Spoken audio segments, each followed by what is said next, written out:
for once.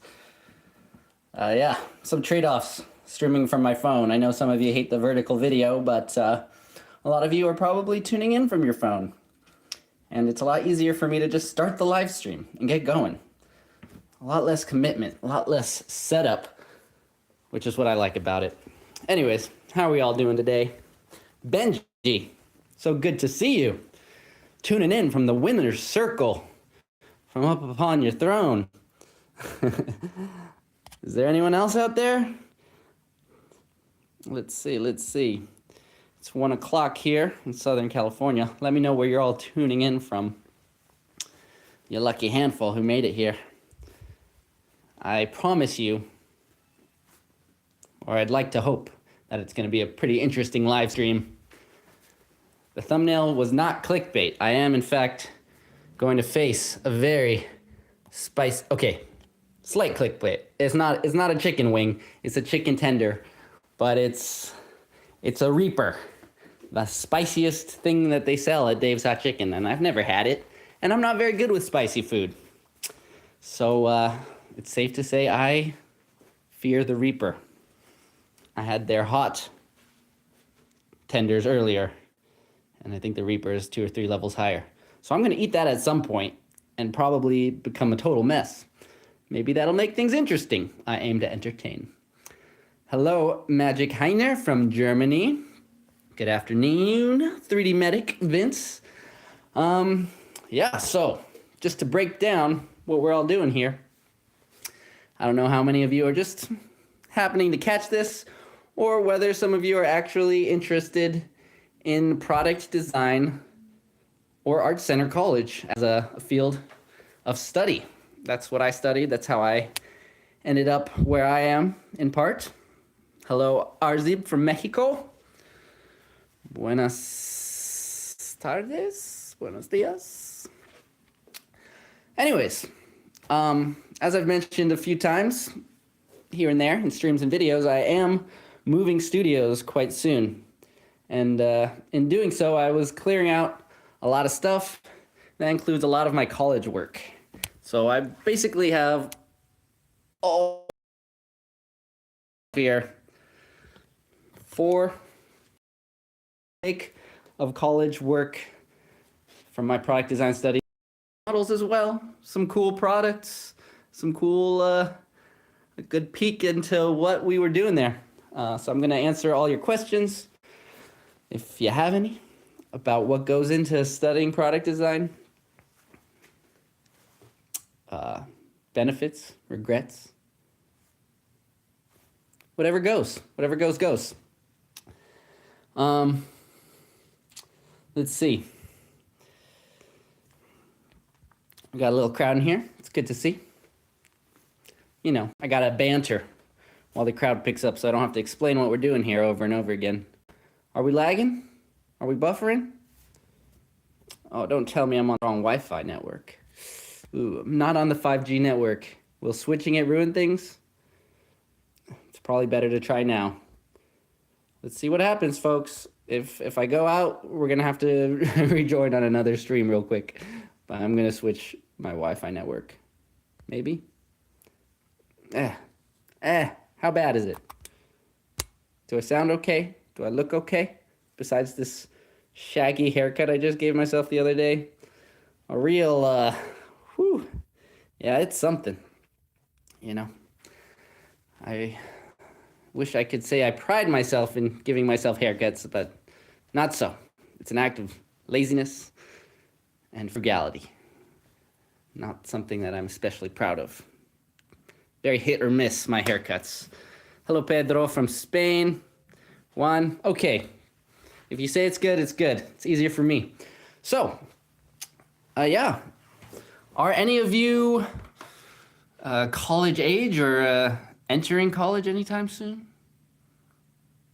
I guess I should suss the crowd out, see what kind of conversations we should be having today. But also, of course, ask questions about anything. I'm mostly going to be focusing on the college era. Although there are some of my Legos there, my childhood. That's also fun. We could talk about that another stream. But today we're looking at college. Ethan, you're a high school junior. Good time to think about what you're doing. Juan just graduated from industrial design. Very cool. It could be interesting to talk about the differences between product and industrial design, although I'm sure that varies from one school to the next. At Art Center, I would say product design was quite distinct from industrial design. Industrial design is offered there as a master's degree.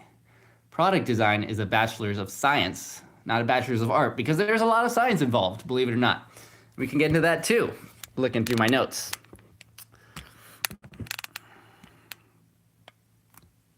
All right, I got my tripod, I got my external battery. I even brought this dirty shirt out of retirement. This was an orientation gift at Art Center. So I'm wearing the hoodie I would wear back then every now and then, you know, got the college outfit on. This is Devin in college, maybe bigger hair. Sometimes I wear my hood.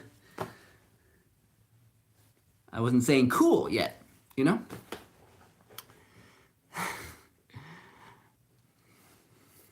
All right, the jacket's actually coming off because it's a sunny Southern California day.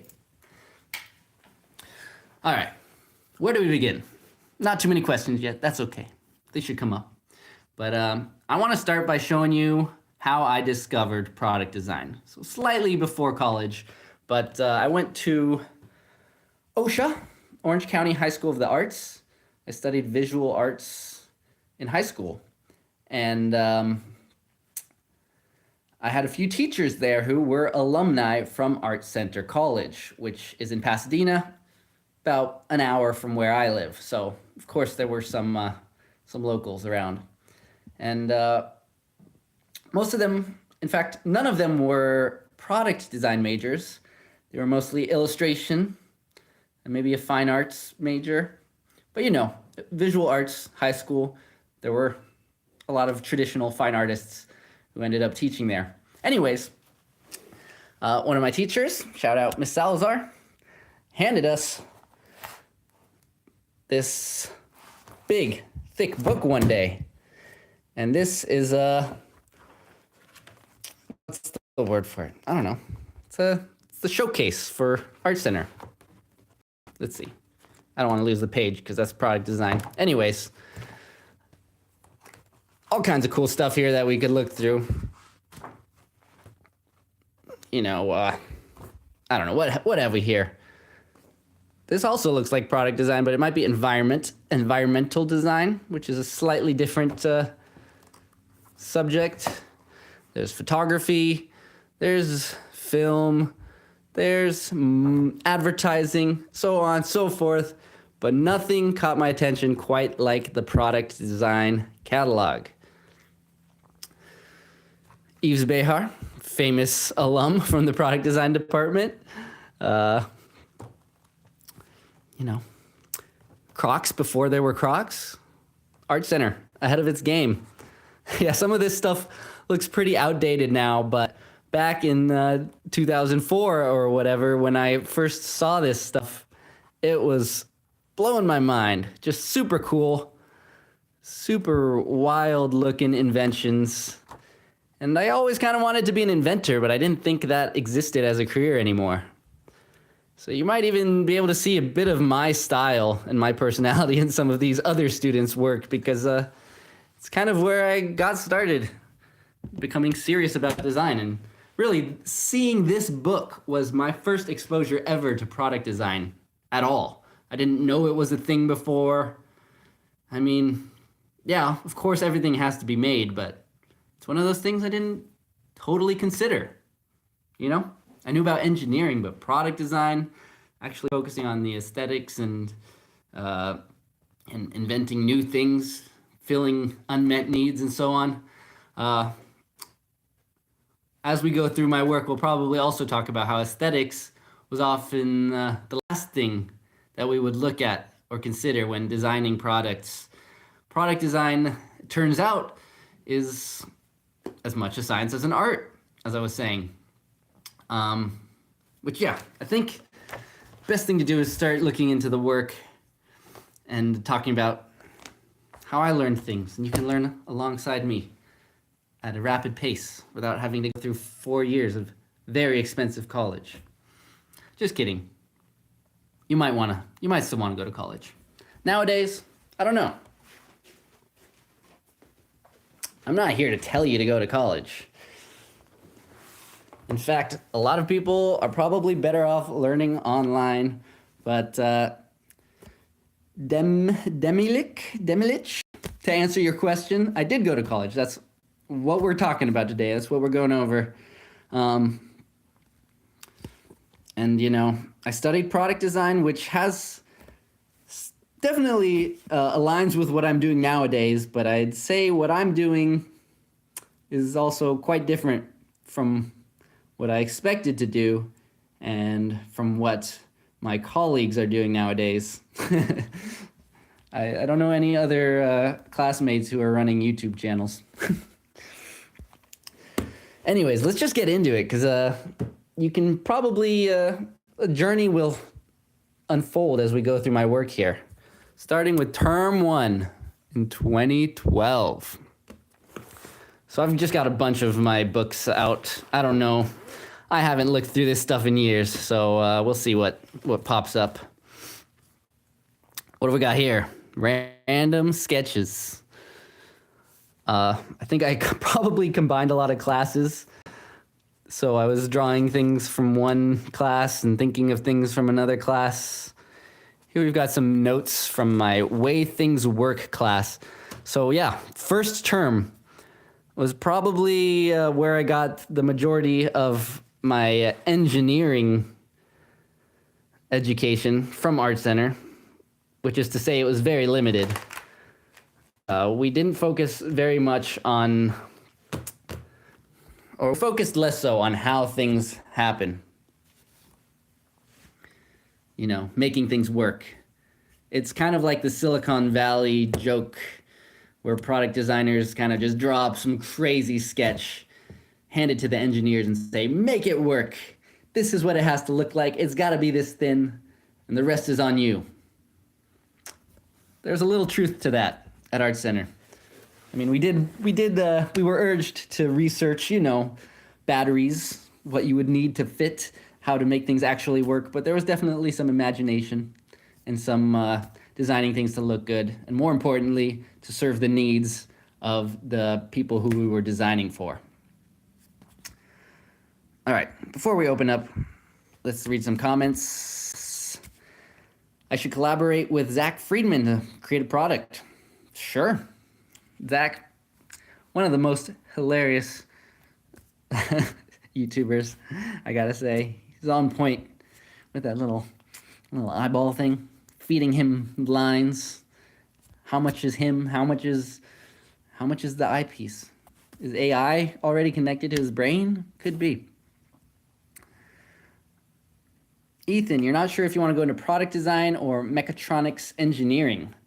I've never heard of mechatronics engineering specifically, but mechanical engineering, I guess, is maybe what you're saying, or maybe a different word for it. Yeah, so engineering is going to focus a lot on feasibility. Electronics, if you've watched my channel for a long time, you know I'm weak on that point because we didn't go into that too much at Art Center. It was a lot of studying the people who we were designing for. It was kind of interestingly enough, product design at Art Center was a lot of human research for every project. So each term we'd have one big product class, the main class where we would work on one product from week 1 to week 14, and probably weeks 1 through 6 or 8, so 30, 50, or 60% even of the project was studying the people who we were making things for. People come first. It's very true when it comes to product design. The aesthetics, how things look, while that might have drawn me into product design, and that's how a lot of people become attracted to it, that's maybe 20% of the job.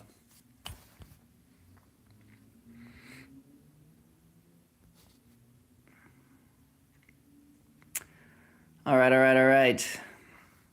What do I think about AI and industrial design? Am I stressed out?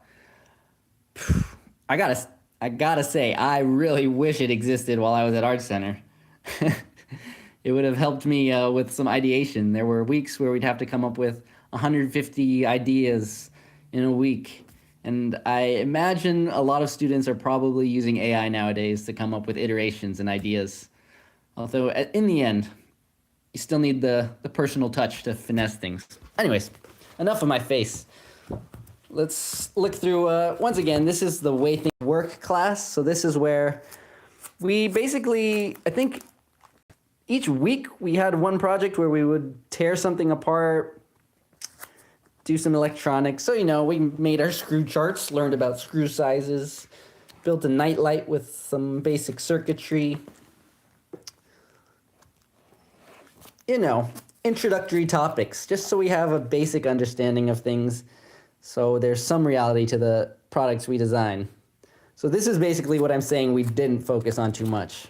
But there was this class at the very start of our education. There was definitely a lot of fundamentals in the first year or two of product design at Art Center. So yeah, I would literally find things in my room. Oh, I've got a tripod. Then we'd have to figure out how it works, study the mechanisms. We're learning about different bearings, and we had to come up with X amount of examples for bearings. All of this is 1 week, basically. So just to give you an idea of the workload, one class, 1 week, we were basically coming up with a whole booklet. I finessed it throughout the year, scanned things in, and colored them in Photoshop and whatnot. But you're going to learn that it was a ton of work. A ton of work, this school. The closest thing I can compare Art Center product design to is like either a military boot camp or like a reality TV show. Kind of feels like a cake show, where you get an insane challenge every week, an incredible workload, and you just got to pull it off. So that was the way things work. That was a really fun class. I personally, I do enjoy engineering more than a lot of my classmates did, I imagine. A lot of people were there for the visual aspect of things, making things look pretty. But I personally do like learning the internals of things. All right, Arzib, you're asking, is it difficult to find the line between shape and functionality so they don't negatively affect each other? A very popular mantra in product design is form over function. The way a product works is absolutely more important than how it looks. Maybe not if you're just trying to sell something really quickly through a drop ship on Instagram or something, I don't know. If you want to be a good designer, I should say, form should always be priority. Sorry, form over function. I'm saying it backwards. It's been a while. I'm a little rusty. Function comes first. The form is influenced by the function. If you need a grip to be a certain shape, you're going to find the most comfortable shape for that grip and then make it look good. You're not going to say, oh, this looks cool, even though it's kind of hard to hold. No, that's bad design.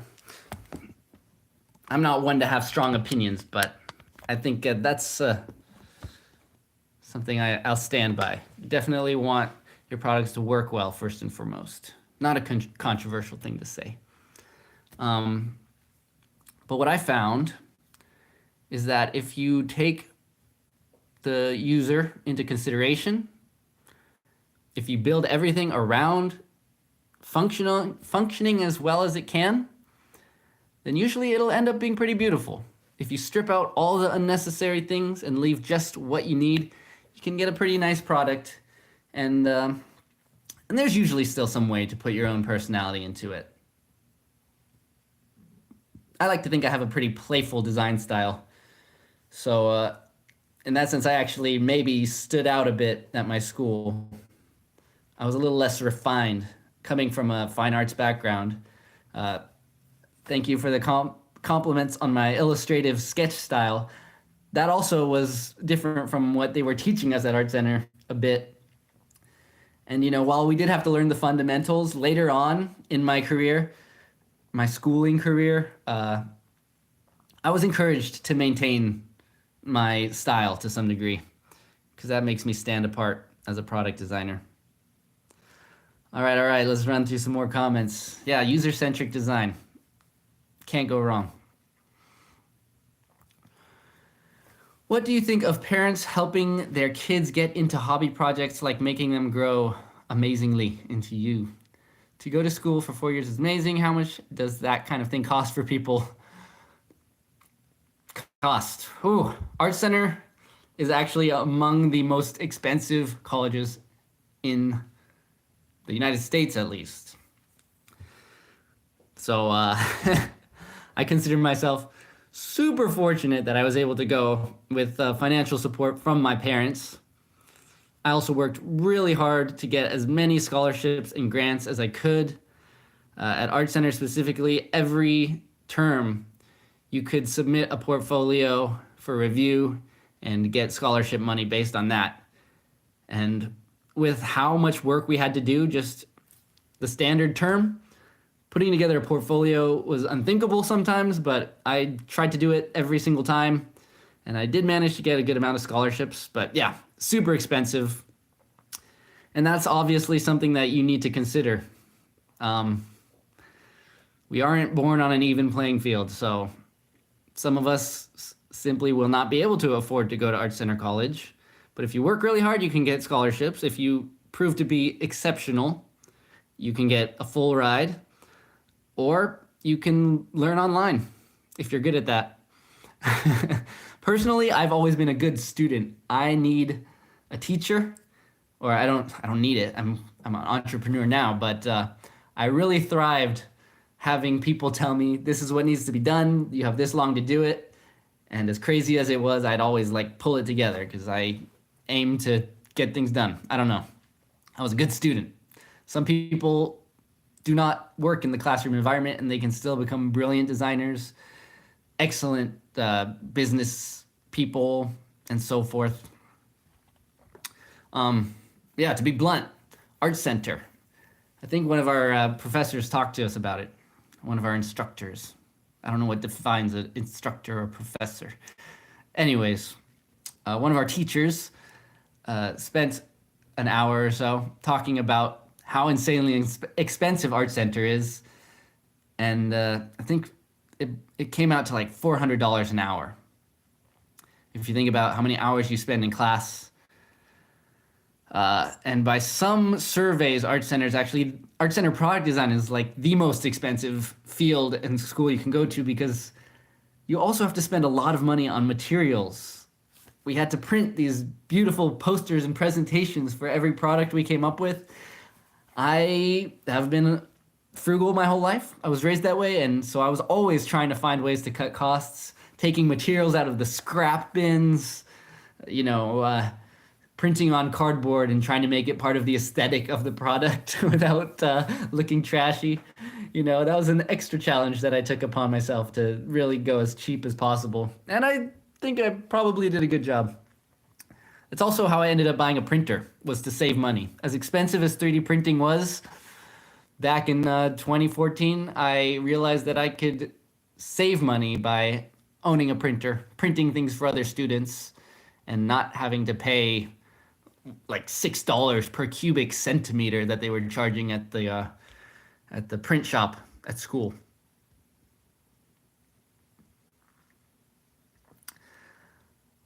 All right. Form follows function. That's what I meant to say.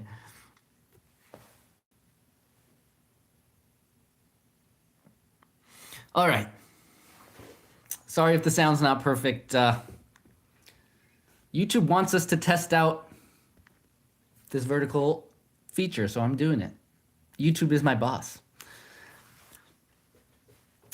Yeah, at school they did charge for 3D printing. I mean, they had really nice objet, super fine resolution stuff. I forget what the $6 per cubic centimeter. That might have been for SLS printing. They actually had just started using FDM printers when I was there. They were like not even running that well at the time. It's crazy how far we've come. Yeah, as you're saying, Benji, in just the last 10 years, we've come a long way with 3D printing. I'll show you.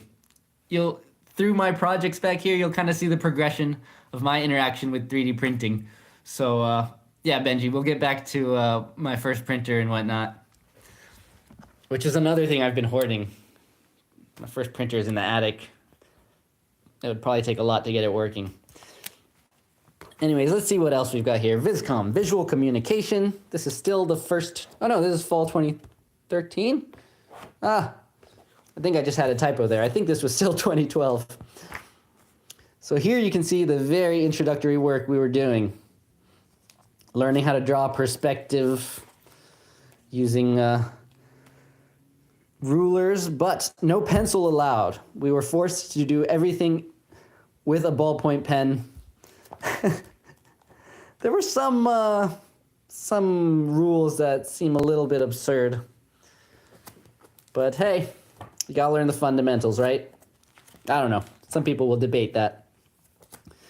But yeah, you know, we would have to use pen, but just draw very light lines to get our guidelines and then go over it a few times and get very clean with things.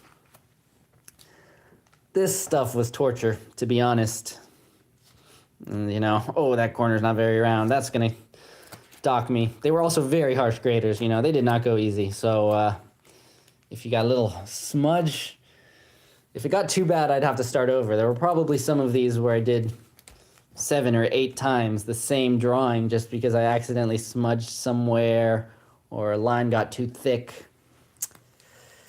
Yeah, it was brutal. So yeah, as you can see, a lot of form studies. Squares, profiles. Here we had to take objects from our surroundings again and draw them out using proper stuff. So yeah, this paper that we were drawing on, speaking of like absurd cost, they made us use a specific paper that was very expensive, but it was so that we could trace through and get nice smooth lines. So as you can see, we would draw this first, and then we would trace over that and draw a more finalized version of the same drawing. And then we turned them into spaceships. So there, that was kind of cool. That was their way of making a very tedious job a little bit fun. Although again, to have to start these over was a real pain in the butt when you get 90% of the way done and then you make a little smudge. Some basic starting to design products, orthographic views. Ooh.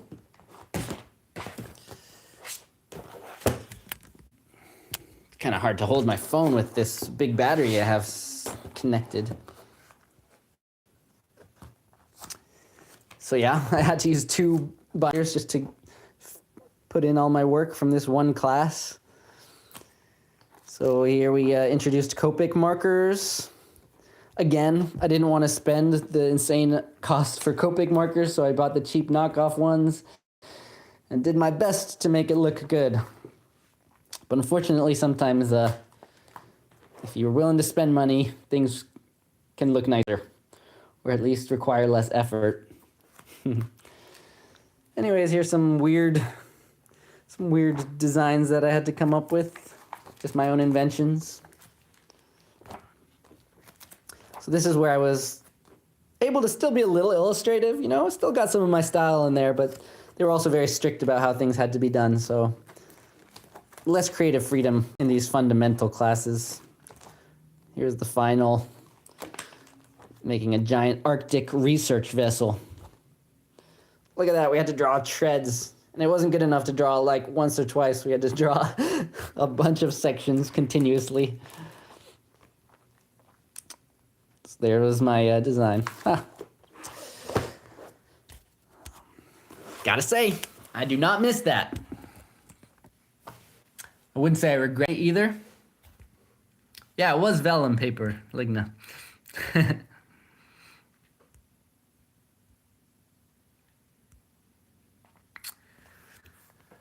My first printer was not the JG Aurora Calm Cascade, but that was one of the first that I reviewed once companies started sending me printers for my 3D printer. I started even before the JG Aurora.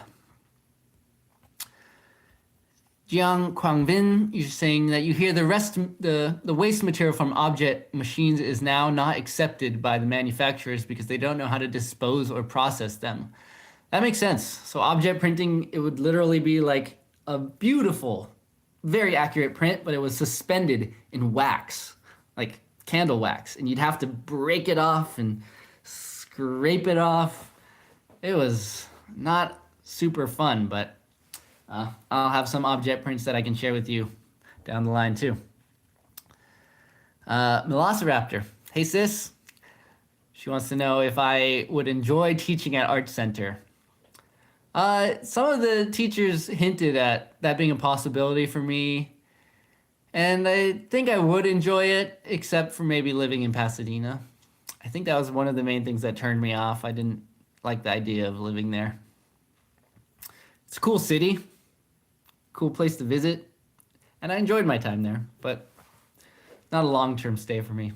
But yeah, I definitely think I would enjoy teaching, whether at Art Center or another design school. It's one of the facets of my YouTube channel that I enjoy, is that I get to teach a lot of people over the internet. Okay, so people that came out of this school turned into amazing artistic engineers. Yeah, there's a lot of well-known, recognized artists and designers who came from Art Center, for sure. Besides product design, probably they're best known for transportation design.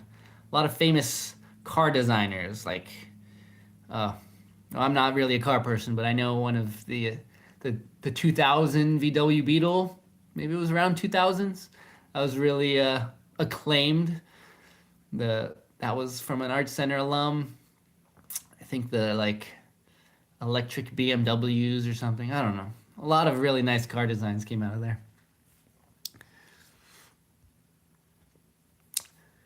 Joseph Jang, you're saying you recently got rejected for the second time from an industrial product design program at my college. Decided to just graduate with another degree, and I'm trying to pursue product design on my own right now. Any tips?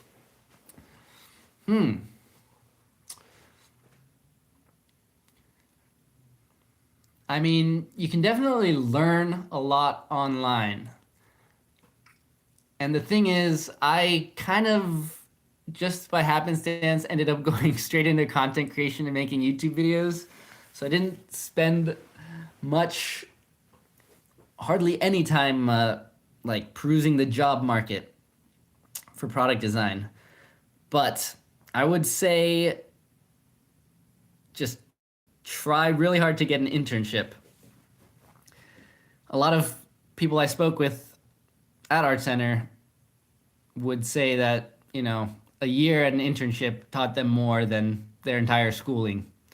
And sure, the schooling helps you get an internship, but I think if you can put together a nice portfolio, yeah, I would say focus on, obviously, teach yourself, read popular books on product design, learn the history of things, learn the principles. Form follows function, for example. And yeah, look at good portfolios. You should be able to find find your favorite designers and see if you can find student portfolios of theirs. That might be hard, but put together a nice portfolio, send that to companies that you want to work for, get internships for miserable wages, possibly, but that should offer an opening to start cascading and building your way up, getting more jobs either within the company that you intern for or elsewhere. A lot of people will say to jump between jobs, especially early on, like don't work somewhere for more than 2 or 3 years.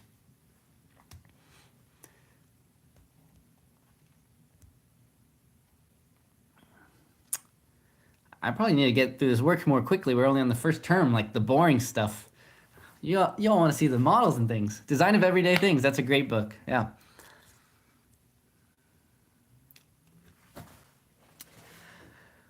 Oh, I don't disagree. It is great working for myself, even though I do sometimes miss the guidance that I got from school and whatnot, but there's a freedom that cannot be understated. Am I ready for the Christmas jams? I don't know exactly what you mean there, unless you're referring to my Tippy Tip Miss song from last year. We have my guitar here. I might play a song. Here's what I was thinking, to bring it all back to the spicy chicken tendy we've got over there. At some point, probably near the end of the stream, I'm gonna eat that incredibly hot Reaper chicken tender. And then I'm gonna leave it up to you guys what I do while I'm suffering. I can continue answering questions, a la hot ones. I can play a song on the guitar. I can try to give a presentation on one of my college products, or I can do some sketching. All right, let's, I think we're done with term one for the most part. There's my general sketchbook, yeah.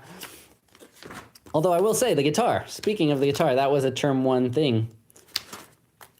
Let's see, what do we have in here? So these were basically my sketches from the way things work. I scanned those in and then made my, yeah, lots and lots of notes. So many hours of my life. But hey, you know what? There you go. I learned about pulleys, and then I made a really cool pulley light several years later. Check out my albatross light video if you haven't. I still use that to this very day. It's one of my favorite things that I use often. All right, let's jump ahead. The guitar, what's the sound coming out of the hole in the wood? It's the guitar.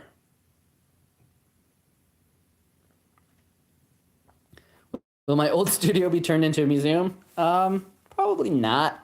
I'm already starting to give away more gifts that are 3D printed, and gosh, a lot of this stuff, I mean, part of the reason I'm doing this presentation is so that I can throw things away, and at least it's documented.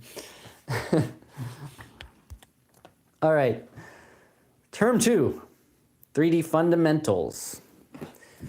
So this is where we started learning shop work. And this was before we had access to 3D printers. Gosh, this is massive. It does not work very well in this format. So we had to come up with a vacuum. Here is my quack vac, because it looks like a duck or a goose. And here you can see how it was put together, all by hand, no 3D modeling.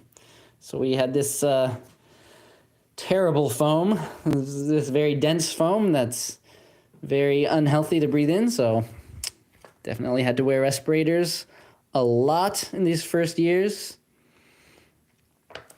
But yeah, just bandsaw, Bondo, a lot of sanding.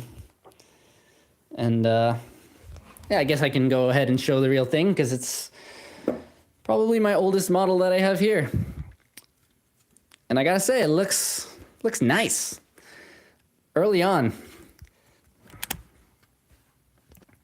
So, you know, throughout the semesters, we would end up learning shortcuts, ways to save time, because that was the only way to get through it.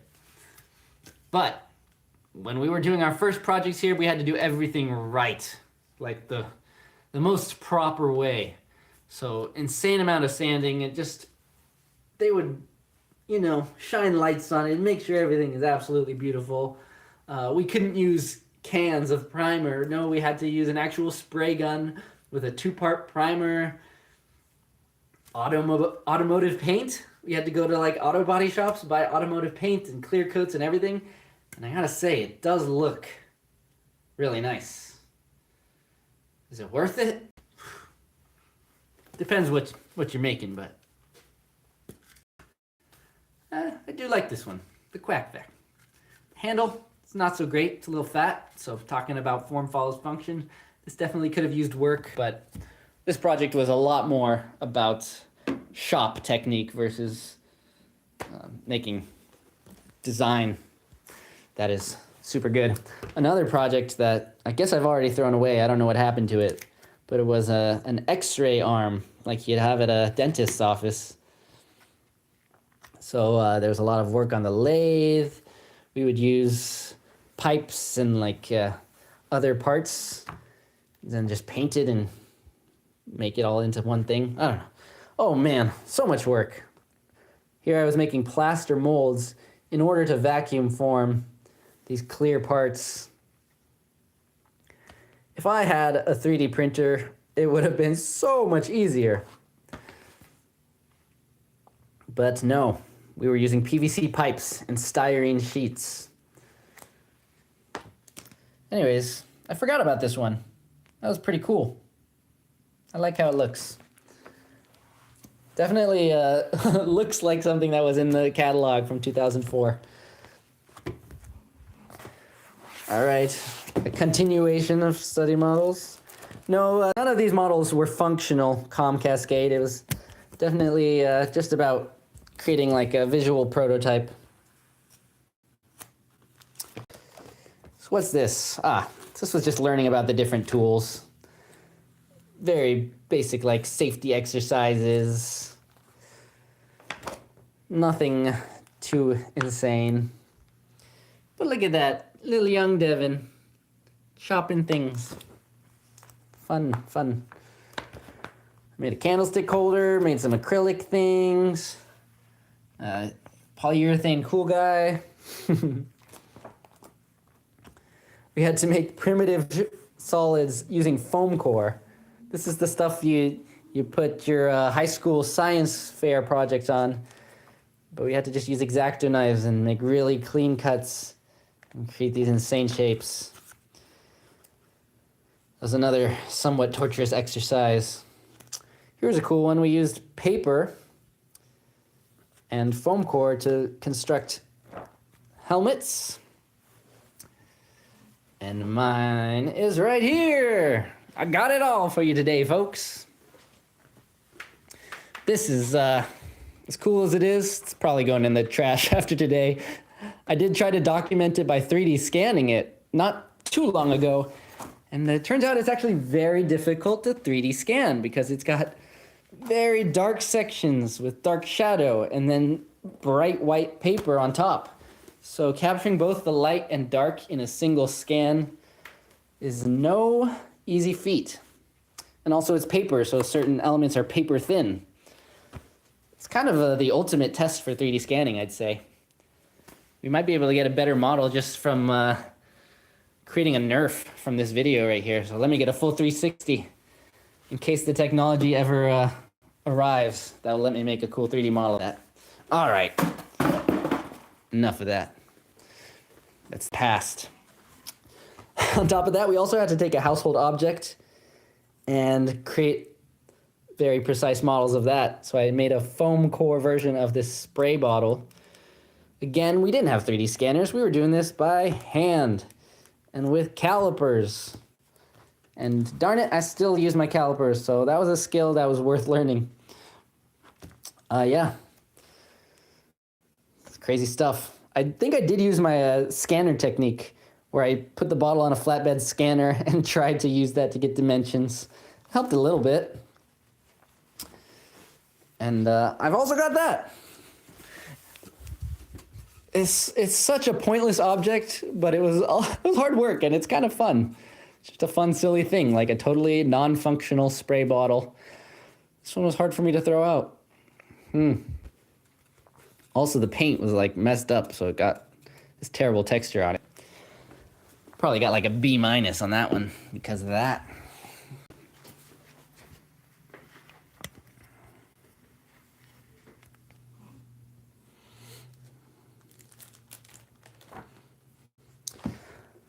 Alrighty.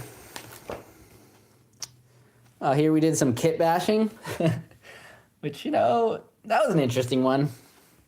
maybe one of the more random projects I had to do. Just had to take junk and put it together to make a crazy tank. Huh. What else have we got? The next VisCom, visual communication. So we had to take a visual communication class almost every term. So here was a little crossover, I guess. I decided to document my quack vac. And we switched over to pencil here, thank God. I was coming up with my signature. And you know what? There we go. That's pretty much the one I'm still using to this very day, more or less. This class was pretty wild as well, but I really like the work that came out of it. These pencil drawings are pretty cool. And if you go back to my very first Instagram post, it's from this class. So it's what inspired me to get an Instagram page after boycotting it for many, many years. So we explored the Japanese tea ceremony. Here we studied wooden toys. Yeah, this chess set, that's what became my first Instagram post. Where is it? We did thumbnails. And there it is. Yeah, that was fun. So as you can see, we had to make things very dynamic and poppy. The idea was to communicate not just the physical form of the object, but also the excitement of it, the feel of it. That's kind of a cool tape dispenser. I should revisit that maybe. Although I guess it would take a lot of support material. Or I could print it in many parts. Here we have a tape dispenser inspired by bismuth. Kind of wacky, but it was fun. An orca stapler. Different aquatic creatures.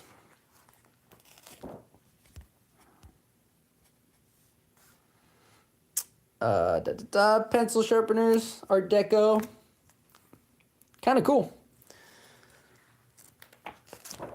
I could probably come up with 3D printing projects for the rest of my life just looking at all the things I've already come up with in the past. But what can I say? You always want to move forward. This was a fun little camera. It had tripod legs built in. Tried to give it some personality. There you go.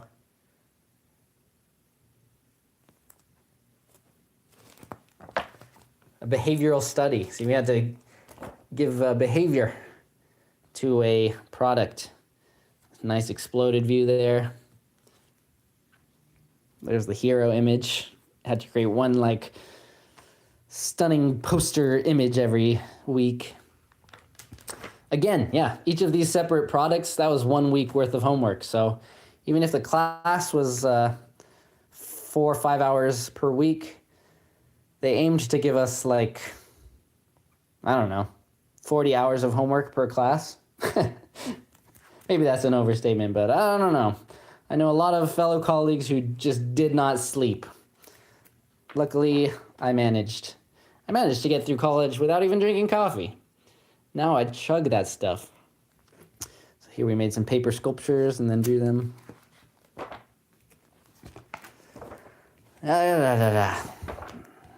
R2-Dieter, I was pretty proud of that one. Dieter Rams, well-known designer. The 10 Commandments of Design. And I made a pun. That's what I do. I do puns. What can I say? So I tried to design like a high-end R2-D2 as designed by Dieter Rams. That was fun. Used Copic markers here again. All right. Jeez. Okay, there's clearly way too much work here. What can I do? I cannot possibly get through all this. I'm already starting to lose my voice. Here's the next VisCom. We introduced color. I was never much of a shoe designer, but I don't know. Those look okay. Again, I was using the cheap knockoff Korean markers here. So I had a very limited color palette, but I just used that to my advantage. Some cool soles. Yeah, this was probably my peak drawing. Some Swedish glögg I drew for some reason. Epic Swedish flag. Yeah. Like, it'd be hard for me to put this much effort into things nowadays. So Art Center definitely pushed me in a way that nothing else could. I think here are some of the original drawings. Yeah, more of the same, Product design 3. So yeah, the product classes were like the main class of each term. This was a cookware class, and here's just an idea of the insane amount of research that went into it. Each one of these was an interview. I interviewed home cooks, trying to find ways to improve the home cooking process. We made these crazy timelines going through basically what people's processes look like and tried to find opportunities. Things that bothered a lot of different people in different situations. So this is what I'm talking about. A lot of the science coming in to the product design. A lot of studying.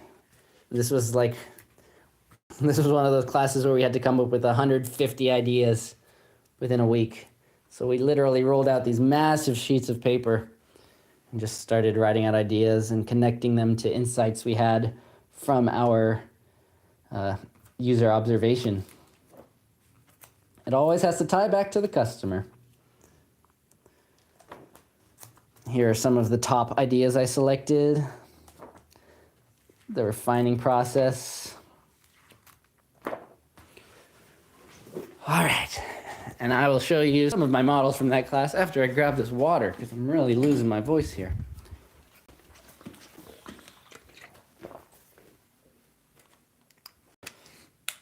Oh, thank you. I'm glad y'all appreciate the process stuff. Some people only like the final results here. I gotta say, this was one of my weaker product classes in terms of, I don't know. But we came up with 3 products. So I had the clean lean. Again, this is where I started developing my rhyming and alliteration for everything that I create. So this was just a device for putting your cooking utensils, your spoons and ladles, while you're in the process of cooking. I noticed a lot of people repeatedly washing the same spoon, even though they're going to use it again, or just setting it on a dirty countertop. So I created this thing to hold their utensils without getting them dirty. And then there is Spice is Nice. Terrible name, but basically these spice grinders. So this would be mounted underneath the cabinet. Safe spacing, space saving, easy access. So these would pop off with the spices inside. And then you would dose out how much you need, and it has a grinder built in. So you would dose it, grind it, add it to your food. This was magnetic and just stuck on the cork. Yeah, he'd have one of these for every spice. It was an interesting idea. I kind of like this one because I discovered, talking to cooks at home who want to feel like a chef. They want to appreciate the art of cooking. So grinding their own spices was a big part of that. So this was a nice mini mortar and pestle substitute. Apparently it makes the food more fresh too.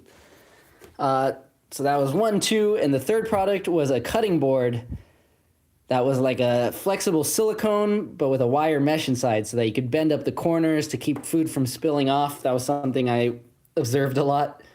And you could fold it in the middle to keep 2 ingredients separate and things like that. That one was probably the least successful. I tried prototyping it and literally embedding wires within silicone and other flexible materials. Yeah, didn't really have success doing that. But again, in our product classes here, we kind of got to this point of having a really nice visual prototype and model, but function wasn't always necessary.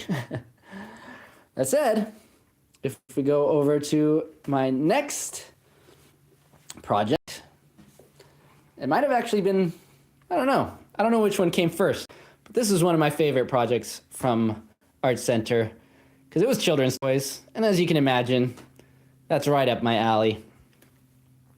So we were randomly given toy companies to design for. I got Plan Toys, which is awesome because I ended up really falling in love with the company. They make beautiful wooden toys. They are relatively sustainable. Their factory is like run off of the wood chips that come from their process, and they use native rubber trees in Thailand that are also pretty ecologically responsible. And I made a music toy. So basically it's got these pegs. This is the storage on the handle. And you would stick the pegs into these different sections to kind of be an analog sequencer of sorts. As you rolled this, it would hit the hammers and play the cubes. Oh, this might roll off the table. And these cubes, again, I had to make these by hand. It was pretty tough. These little drums. Tried to get different sounds off of it. Again, not super successful. Oh, this was also cool. There were even some sounds built into the wheels. So there's little flaps in there that get twanged by the pegs in the wheels. I forget what the age range was for this thing. I thought I had it on my poster. But yeah, that is a reasonable concern, Calm Cascade, that a child could break it. This was probably for like a first grader or higher. But yeah, these tabs, those would totally get broken. But absolutely one of my favorite models, and zero 3D printing involved. It was all woodwork. We did a lot of woodwork. I'd roll it around, but it's actually pretty underwhelming. I didn't manage to get the hammers to work so well. They have a pretty limited range of motion because I wanted it to work while it's rolling forwards and backwards. You know, I've come a long way since then. I think I could do a better job of this if I really wanted to. But as far as the look, I'm pretty happy with it. All right. So that was jumping between. That was the cookbook thing. Yeah, here we got more. There's the flexible cutting board I was talking about. So while I don't have the physical model, if my visual communication skills are good, you can still get an idea of what I was going for. And I kind of had the clean, lean utensil holder built into it as well at that point. Oh, this is a fun one. You could dip this into your stew, and then it would pour through the straw into a little tasting spoon on the other end. Pretty silly, but I think it's fun. There's the spice grinder.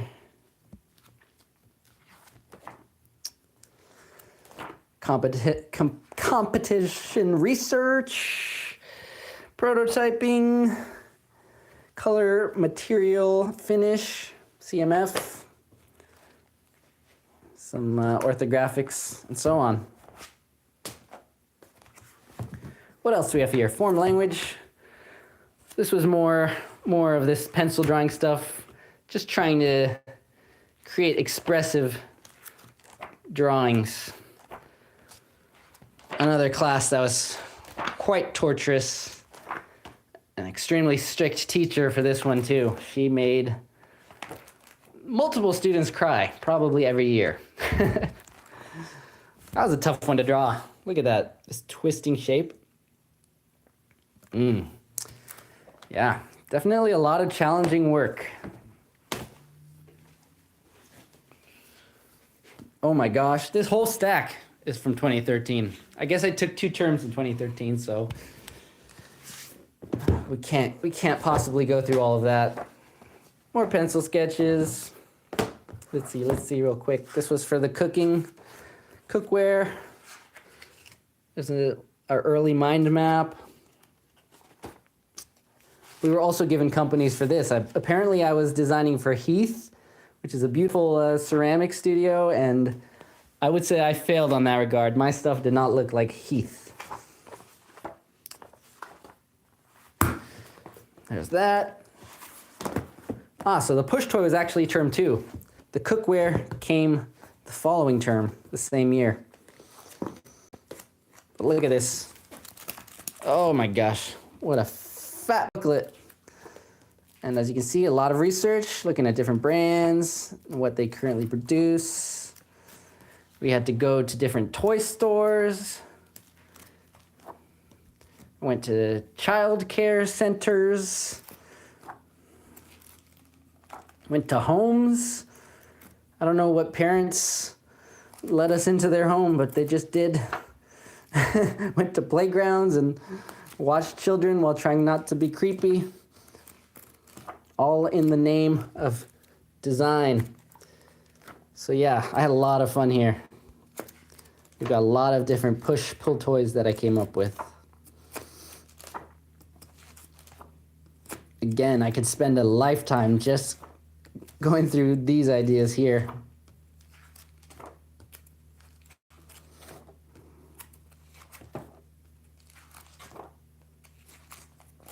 Calm Cascade, which one did you want me to print? Oh, this was a cool one. It was like a pull toy with a bunch of rollers and other things would roll on the rollers. That was fun. And here's my early model of what I ended up making. We had to make breadboards, so in this case there was some attempts to make things work functionally. More research, more research. Cannot stress enough that that is a huge part of product design.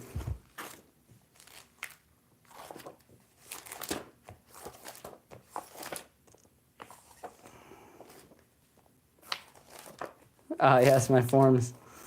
Yeah, those forms would be good practice for 3D modeling too, to be honest. All right. We're already over an hour, so what can I say? I think we got to skip through some stuff. Yeah, like this kind of stuff. Yeah, I learned how to shade. We spent a year learning how to shade things. How much do I remember? A bit. I remember some things about reflective and counter shading and shades within the shades. Crazy, crazy.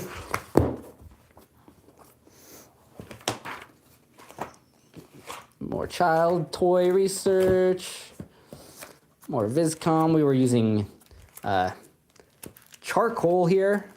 Charcoal markers. Had to design a coffee machine. Where's that coffee machine? Oh, I don't know.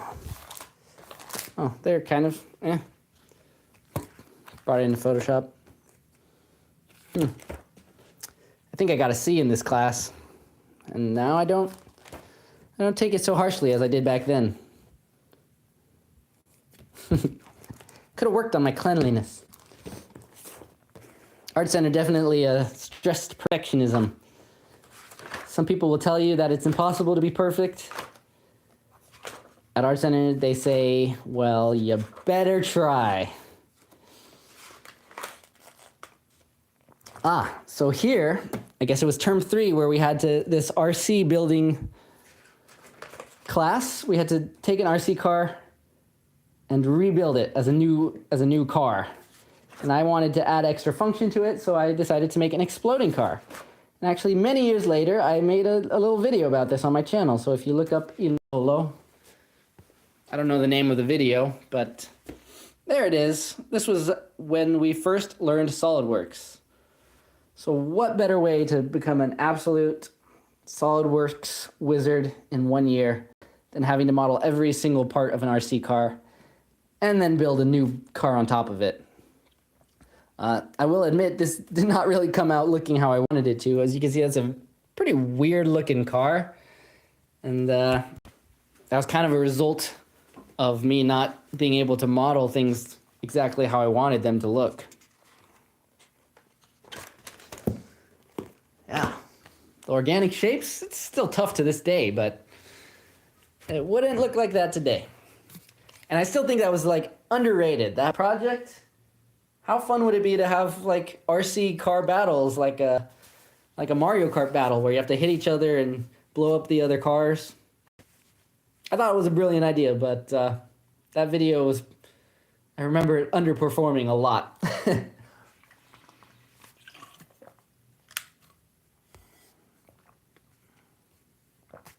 All right, good night, Mel. Yeah, I'll have to get to the Reaper soon. I'm gonna try not to go too much longer. I've already seen I've passed peak audience here.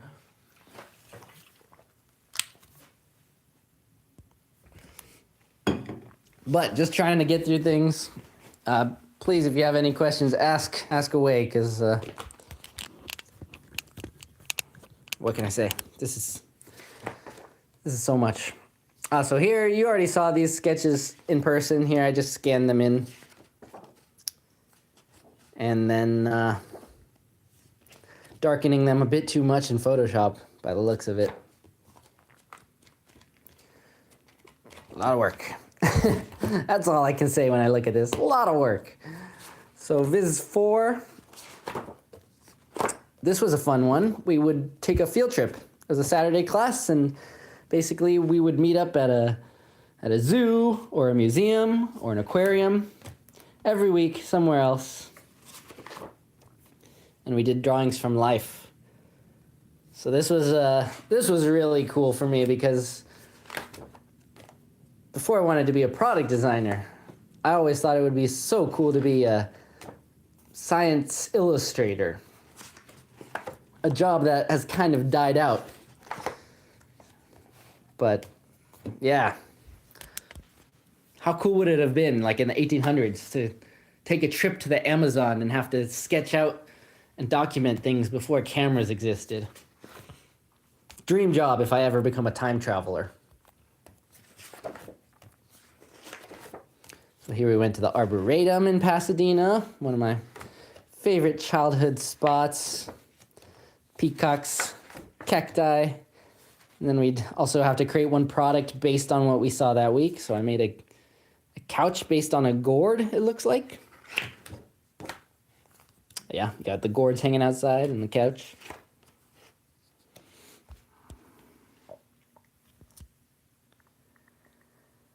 All right, Rob, thanks for being a fan. I appreciate that. What's a good 3D modeling software that is free? People often complain about like the loopholes you have to go through to use Fusion 360 for free, but in terms of product design, engineering work, I'm sold on Fusion 360. And I'm pretty sure you can get a personal, non-commercial license indefinitely. You can just have 10 active projects at one time. That doesn't mean you can only make 10 things. You just have to lock a project before you start a new project or archive it or whatnot. It's a bit tedious, but to get software for free, I think it's fair. Blender obviously is like capable of just about anything, spanning industries, 2D, 3D animation. People edit film in there, but you know, definitely there's people who specialize in 3D modeling for 3D printing within Blender. Maker Tales was a patron of mine, and he runs a channel that focuses on Blender, I believe. And you know, if you want to like put a lot of work and be very frustrated at first, but then become an absolute guru of 3D modeling, learn Blender. You can't go wrong with that. As a total beginner or as a child, Tinkercad is still pretty awesome too. A lot of people like Onshape. I never spent too much time in Onshape because I wanted to make things available for commercial use. And Fusion 360 Autodesk, they offered me that. Anyways, what's this? Term 5 was a lifeguarding project. Ooh, I remember having to do a lot of research for this one. Anyways, let's just jump straight to the model because it's a very nice model. And this, like I quickly mentioned, did I mention it? This class was the one that got me to buy a 3D printer. And here is a project that I made on my 3D printer. So to answer Benji's question from way back, my first 3D printer was a MakerBot Replicator 2. And MakerBot, they have had their reputation pretty tarnished by now. I don't know. Is it tarnished if they deserve it? They were kind of scummy about using all this open source stuff and then trying to be very closed source about their company, which if you're in the 3D printing community long enough, you learn that people can be very actively against that. But yeah, the MakerBot, it was $2,200 at the time. That was insanely expensive. I had to ponder that for a long time. But like I said, 3D printing through my school was very expensive, and I think I worked out that it would have cost me $600 to print my projects, my one project for that term. It would have cost me $600. So I said, I might as well get a 3D printer, learn how to 3D print, and just basically, it's the coolest thing ever, because 3D printers, and I can also print projects for other students. So, yeah, y'all can hate on the Ender 3, but consider yourself lucky that you can get a 3D printer for $100 to $200. Jeez. Anyways, I'm really happy with how this project came out. You wouldn't really know it's off of a 3D printer. I think I did a fairly good job of disguising that. Lots of sanding and primer. And as I mentioned, back then, at the first term, they made us use all this auto body paint and stuff. And by this point, we were basically all taking shortcuts and figuring out easier ways to do things. So here I was using Tamiya modeling paint for like hobby airplanes, RC cars and stuff. And honestly, like, same colors, and the finish is just about as good. I will say the auto body clear coat is nicer. It's got a bit more thickness to it. But this is a pretty nice looking model, eh? I used the laser cutter for the display. I did some traditional woodwork. Had some nice, I think this is mahogany with the veneer that I put on the sides. Ooh, Devin, they really put you through the trenches. This solar panel on top was vacuum formed, and then I painted it from underneath after putting tape to create these solar panels.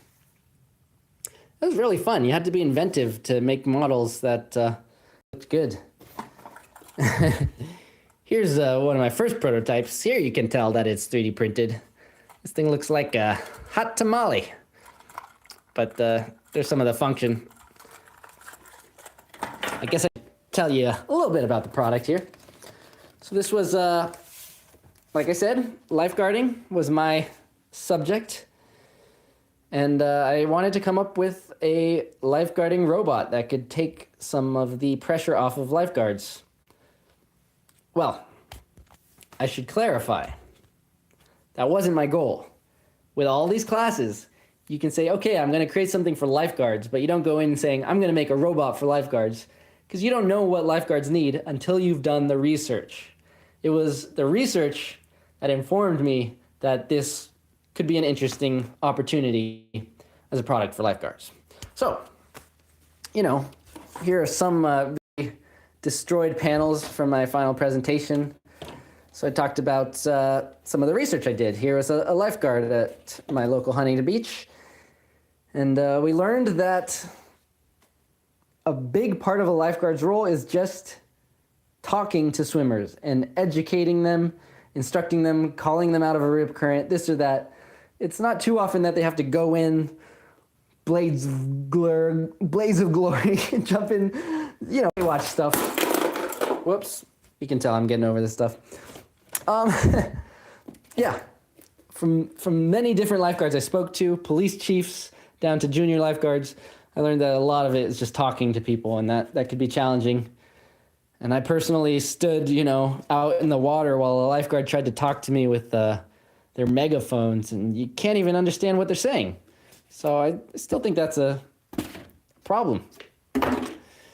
So I created the story of how this product works. In the morning, the lifeguards could deploy this. It would go out beyond the farthest wave break. That way it can chill out there, mostly passive. It wouldn't require a lot of power to stay there. And the solar panel would provide what little power it would need to just keep its general location. Having now used a solar panel, I don't know. Whether this is now viable as an invention, maybe. The battery, yeah. The battery, the solar power, that might still be something that has to, I don't know, have batteries come that far. Gosh, I'm losing it. I'm glad I'm not presenting this right now. So yeah, the idea was that this thing is already closer to swimmers.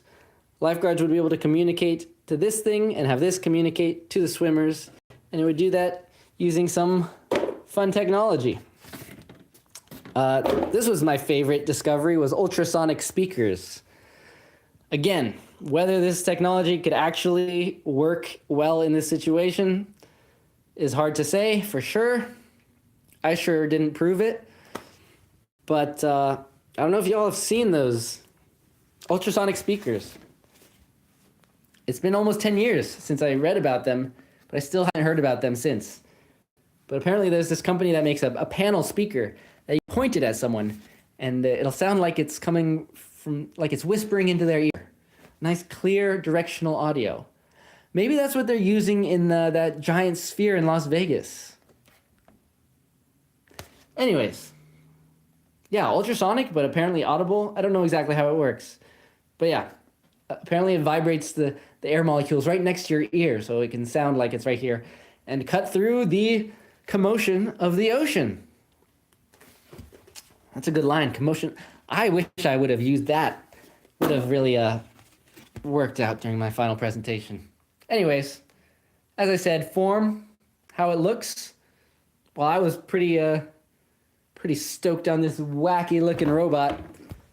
It's not the most important part of the design, although it sure does help sell your idea. But yeah, this class, they really wanted us to prove that it would work. I had to go to the beach. I had to build a full-scale model of that thing. Okay, maybe half-scale? It was pretty big. It might have been a full-scale model, but I made a giant foam version of this, took it to the beach, and had to prove that it can dive under the waves.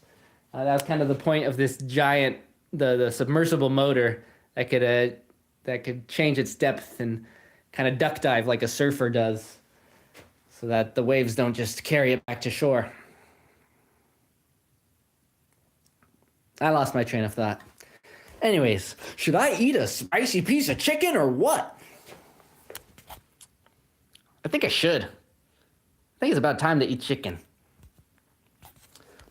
I can try to continue talking about these things afterwards, but I happen to know I sweat a lot when I eat spicy food, and I don't want to get sweat all over my projects. I don't know. All right, the Reaper. Look at that dark, disgusting piece of meat. So now's the time for everyone to tell me, what should I do while eating the Reaper? Should I give a presentation? I want to say no, because I already just gave a terrible presentation. So it's not going to get any better after this Reaper. I could do that. I could play a song on the guitar I made, which I haven't talked about too much. I could talk about it a bit at the same time. I could sketch something. I could go through some more portfolios. I could talk about my internship. Or I could just suffer. Yeah, I don't have my headband. It's gonna be messy, y'all. I have to think this does have Carolina Reaper in it, if it's called the Reaper. like I said, I had to sign a liability release form in order to get this piece of chicken. Oh, I gotta eat it with the sad slice. Look at what they give it to you. They give it to you with a piece of white bread and three slices of pickles. Like, that almost makes it more sad than if it was just the piece of chicken. I don't know. Trying to figure out where I should sit for this.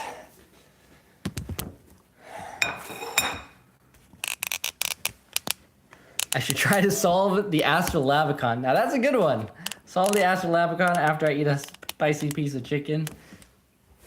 You know, I didn't see any other ideas, so I'm gonna go ahead and grab an astrolabicon. Actually, I'm gonna grab the donut factory, since it's a more recent puzzle that I haven't tried to solve yet. Not seriously, at least. All right, where is it? Yes, a brutal puzzle. Some commenters have said, oh, I think it's not as brutal as you make it seem. Which for them is probably true. I understand that it's just a step above a regular 2x2 cube, but I've never solved a 2x2 cube, so. All right. I do need one more sip of water too. I'm not delaying this, you're delaying this. I'm not so excited about this. And to be honest, I don't feel like I have to do it. You've been you're a kind audience, and you haven't insisted or anything, but I'm gonna insist for myself because I already bought this thing.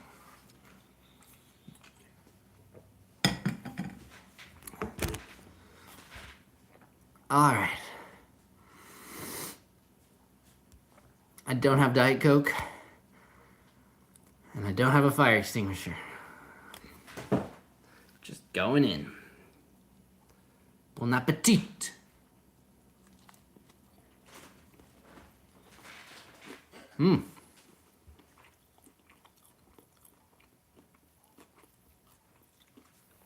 It's still good. Very tender.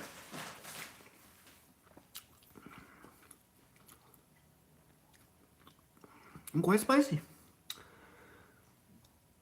Not the spiciest thing I've ever eaten. Well, hold on, it's still building up. We'll see.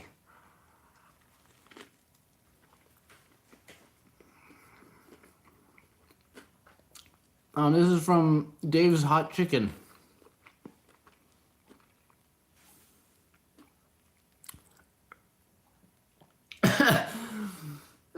I was gonna say it's not so bad, and then I breathed in and I couldn't talk.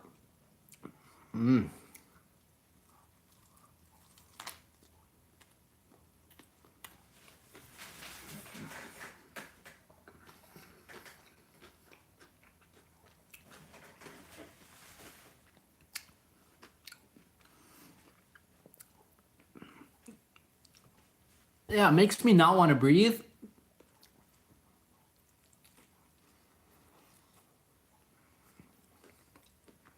And I do plan on eating the whole thing. Oh.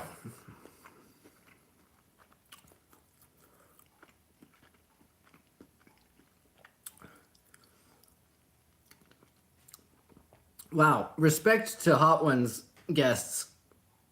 Because I can't imagine doing this for like 30 minutes straight and having to talk throughout.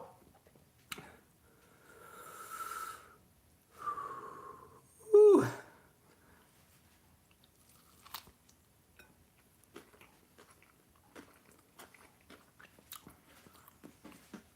But have you had the Reaper, Rob?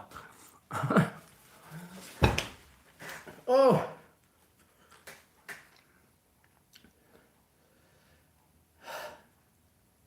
I'm supposed to solve a puzzle? Oh.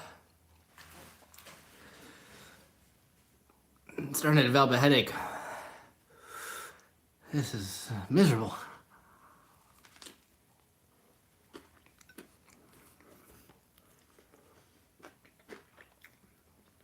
Whose idea was this? My lips are burning.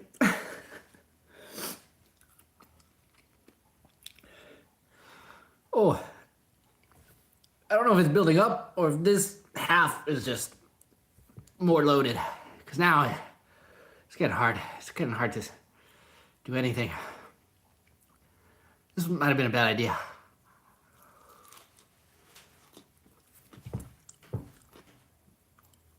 Like, it's not great content. It's just stupid. My teeth hurt.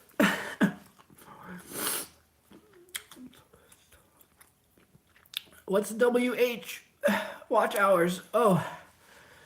I don't know. I don't know if it's worth it. There's 30 people watching. I'm suffering for 30 people. I should have at least demanded a super chat or something.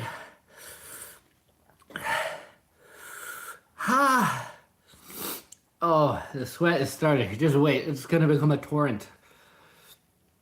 Oh.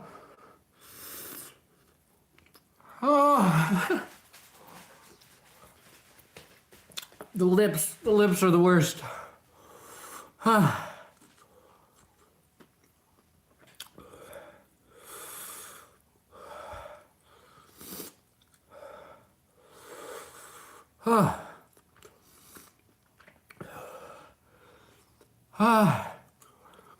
The sweat. I'm not crying, okay? It's just sweat. All right. Gotta get through this.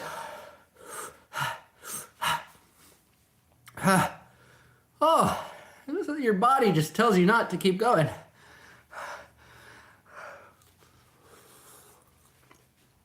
I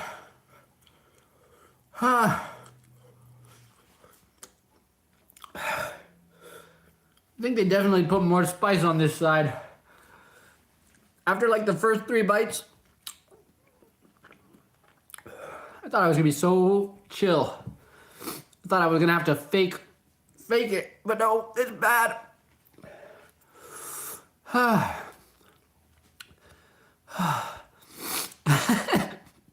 How come no one on Hot Ones is ever sweating as profusely as I do? I'm almost done.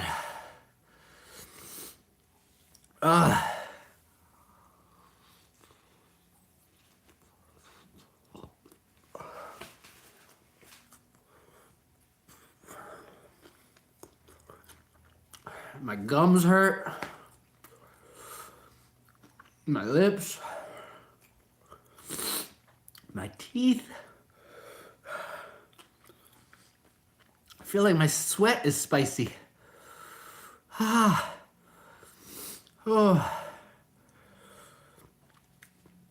Almost done. Almost done.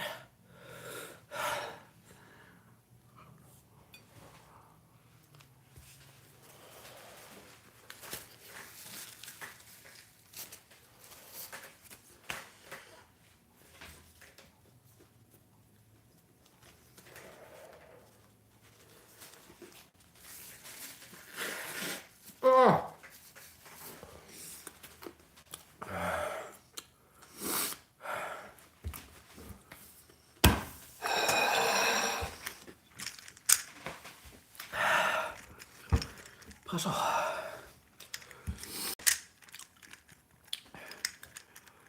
Actually, welcome this puzzle. It could distract me.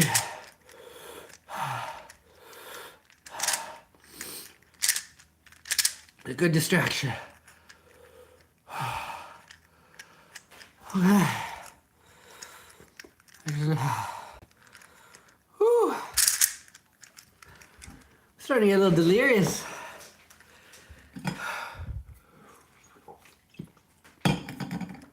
My vision's blurry.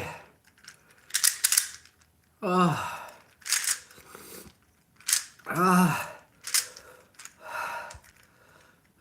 solve the puzzle.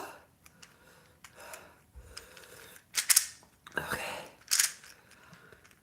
The thing is not too different from solving the astrolabic. Sorry, I'm trying to keep things on camera for you.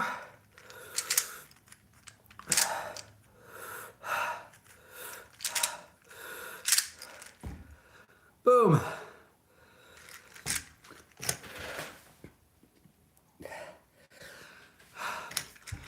One side.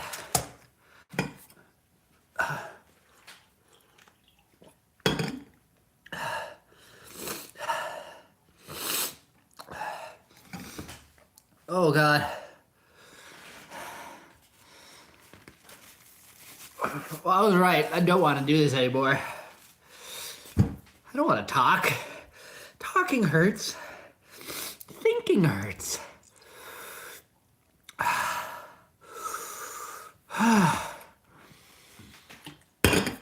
Alright, good enough. That's good enough for solving the puzzle. Wow, I'm dizzy. I'm actually dizzy. It's hard to stand up. Anyways, what did I not show you yet? I showed you mostly everything. I promised you some object prints. Let's look at some object prints. This was a fun project. It wasn't from a product design class, so this was more like a 1 or 2 week project rather than a 14 or 15 week project. People who join the stream right now are going to be very confused. Anyways, this was the Doodle phone. It was a fun little project. I had to design a phone for children, which means I decided to make a flip phone so they are not distracted by the consumption problem of touchscreen phones nowadays. These little buttons were printed with Objet. So you can see it looks very nice and detailed. And the rest of the phone, however, these parts were printed on my MakerBot replicator at the time. You can see it more clearly with the prototypes here. There you go. There's the look of a FDM printer that we all know and love. And here I just doused these sides with primer. Clearly I didn't sand it or anything. And here's what the same technology looks like after I sanded it, primed it, sanded it, painted it. Whew. The cover was also vacuum formed. And the idea with this phone is that it allowed kids to customize their own phone cases and to create as many different phone cases as they want, so they can have a different one every day. So you would print out a template like this, either with a design or a blank one that the kid could draw on, cut it out, and then this plastic cover comes off, and then they can pop that on, snap it into place, and they've got a new phone for the day. Pretty fun. This was a really nice model that I didn't have a lot of time to make. Unfortunately, it doesn't open. It was supposed to open all the way, but it doesn't. You can see a little app I made for the kids in there. Some buttons. These were also printed with Objet. But with shallow forms like that, even with Objet, you could see the layer lines. And it was a very hard shape to sand, so I ended up just dousing it with primer. That ended up being one of the theories, one of the strategies for cutting corners when you get later in. I was gonna throw this shirt out anyways. Let me show you my final project, my senior term.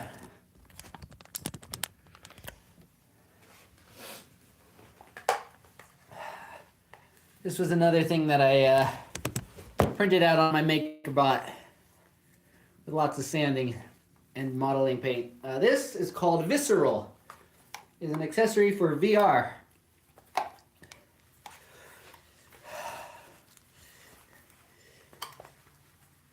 You strap it on like so. It's got belts, Velcro.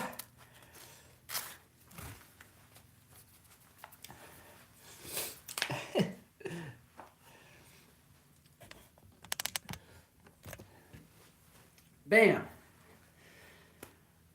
So this was in 2016.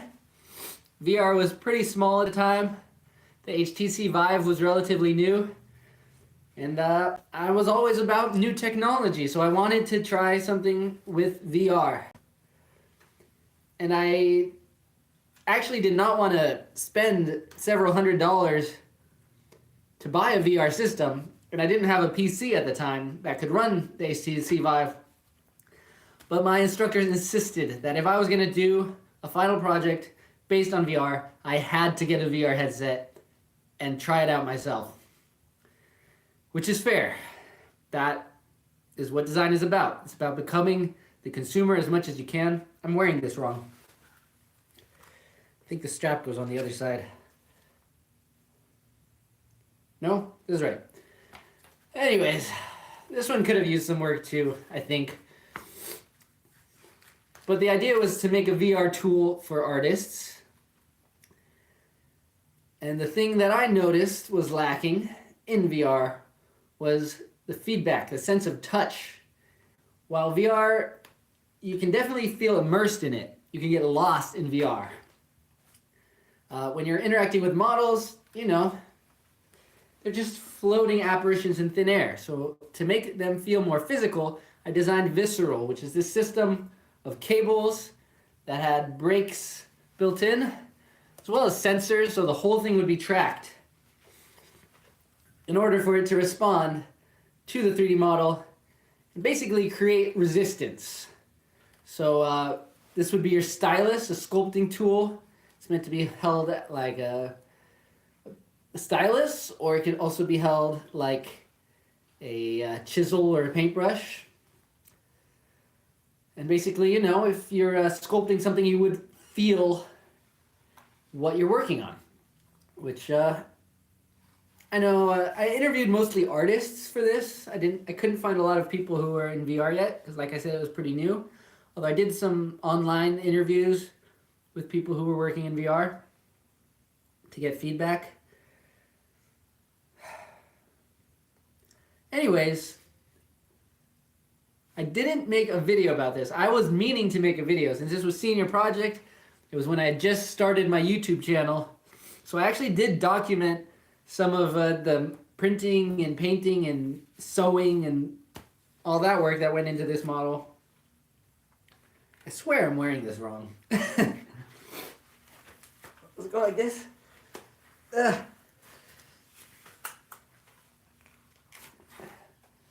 No, that seems like a left-handed. Oh no, yeah, because that would free up my hand so the cables aren't in the way. Yeah, I found out that these 4 cables could potentially be enough to create the resistance that we need. Did a lot of work on that. And then also it should have just like, I don't know if I meant for it to be magnetic or something, but it was kind of just meant to mount there when you're not using it. It would have haptic feedback on this little thumb sensor, so on top of the large-scale macro resistance, you would also feel some really fine-tuning. You'd be able to work on small details and things by feeling some extra resistance just through the thumb pad. I don't know. I think it would be a cool thing to have. Probably a bit cumbersome. I was looking at systems that would be mounted like to your workspace. So these cables, instead of being mounted on the body, they could be mounted in the room. That would make it a lot easier to have bigger cables, bigger motors, stronger brakes and stuff like that. But in the end, for the freedom that an artist wants to have in VR, I decided to make a body-mounted thing. It was pretty fun.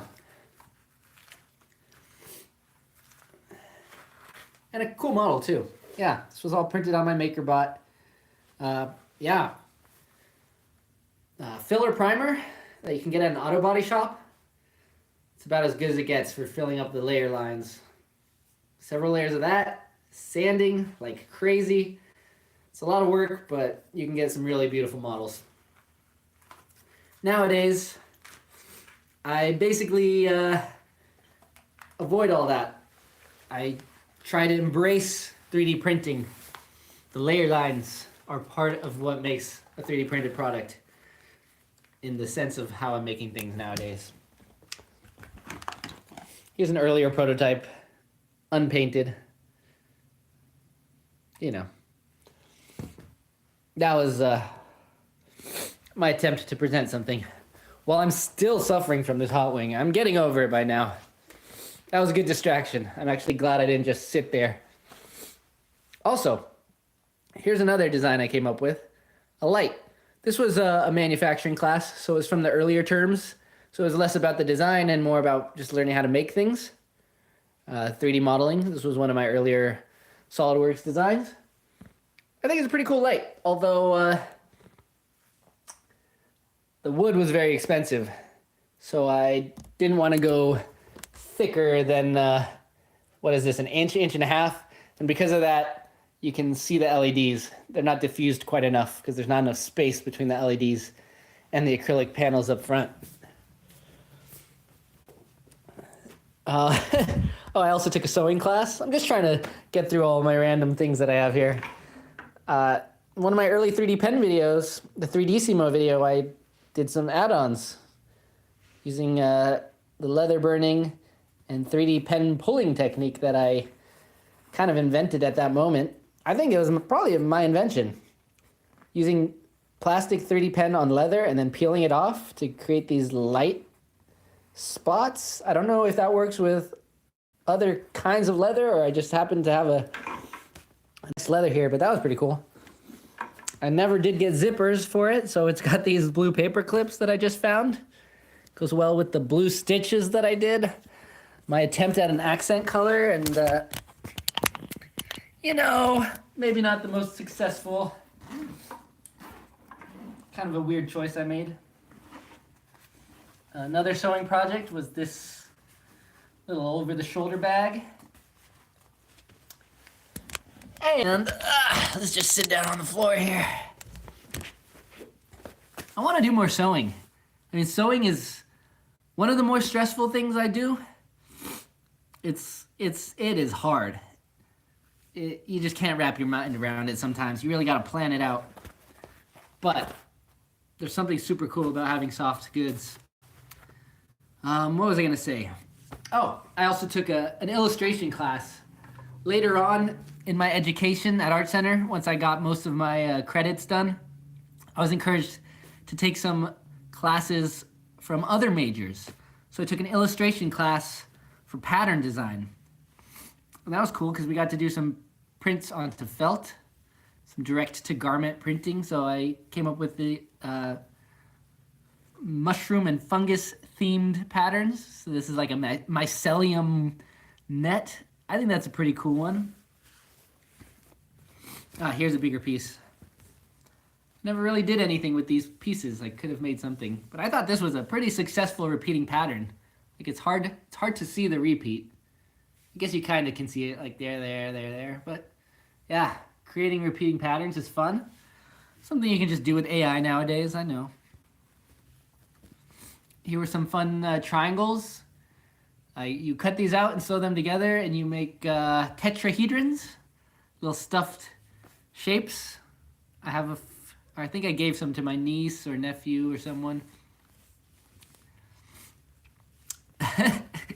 Clearly I'm, that wing got to me. My brain function has gone even lower.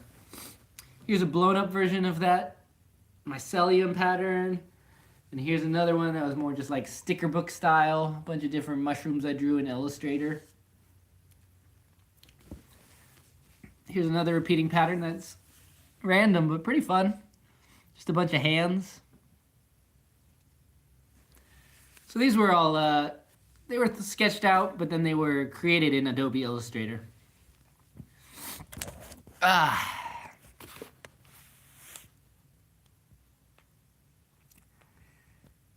right. So, questions. What do I do for full-time work? You're looking at it. Between YouTube and offering premium STL files on my mini factory and now on Thangs. That's how I make a living, believe it or not. That and taking commissions. Yeah, usually not so much design commissions nowadays. Usually just someone who needs something 3D printed. I'll do that. But mostly making videos and 3D models. You know, I get by. Some years better than others. But thanks to all of you. Thanks to my patrons. Thanks to Thangs members. I'm able to keep doing silly stuff like eating spicy chicken and sweating on live stream for 40 minutes. Wow, what a life.